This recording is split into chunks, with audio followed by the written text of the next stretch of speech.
C'est un couple de quinquas qui avait vécu octobre 88. On les retrouve 20 ans après et avec un fils. La maman a envie d'envoyer son fils à l'étranger.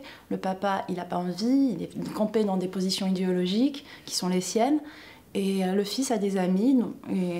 Et donc, du coup, on va suivre la tribulation des enfants, d'une génération post-guerre civile, et le point de vue des adultes qui vont avoir leur errance aussi à eux. Ils vont essayer d'aller à un restaurant un soir, leur 20e anniversaire, et c'est le soir où ils vont se dire plein de choses.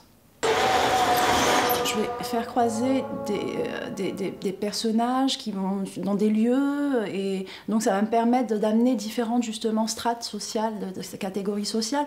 Donc on a un couple qu'on considère comme étant un couple bourgeois, or que ce ne sont pas des bourgeois, c'est des anciens militants, c'est des 88ards, donc, qui étaient effectivement des héritiers des parents qui étaient hauts fonctionnaires de l'État et qui sont dans un confort. On va dire que c'est une catégorie sociale plutôt aisée. Et puis, par le biais justement des enfants, on va rencontrer d'autres catégories sociales dont, par exemple, la jeune fille, Faliel, dont le père, c'est qui était la classe moyenne qui s'est écroulée dans les années 90 avec la crise.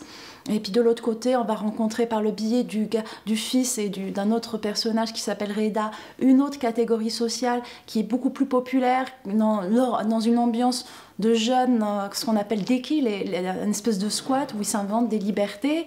Et puis on va circuler dans une Alger, dans des restaurants plutôt désuets. Et voilà, on va rencontrer des lieux, ces appartements plutôt cosus d'Alger, haussmannien chez l'ami qui est directeur de journal, un peu plus stalinien chez le couple, et aussi un peu haussmannien qui s'écroule, qui s'effrite chez Faliel. Et puis voilà, c'est Alger, c'est une folie architecturale, et c'est différentes choses que je voulais montrer évidemment, parce que l'Algérie, c'est pas une vision, il y a autant d'Algérie que d'Algériens. J'avais envie de raconter ça.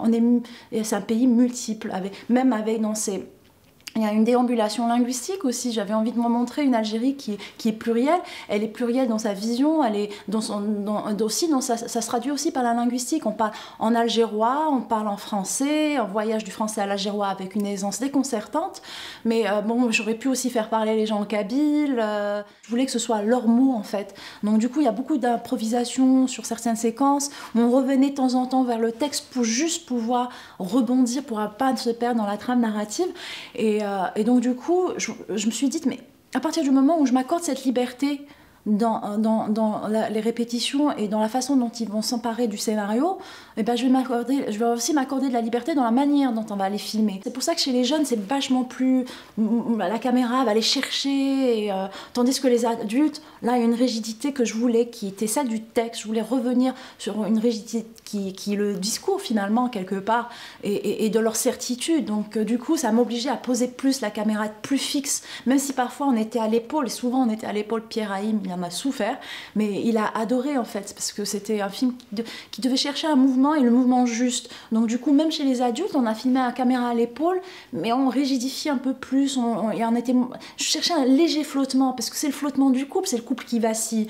Après, quand on est à cette séquence où ils sont à la dernier restaurant, là la caméra se fixe, elle se pose, elle se rigidifie, parce que là c'est le début de la fin, en tout cas on passe à autre chose, et là je pose la caméra, elle est fixe.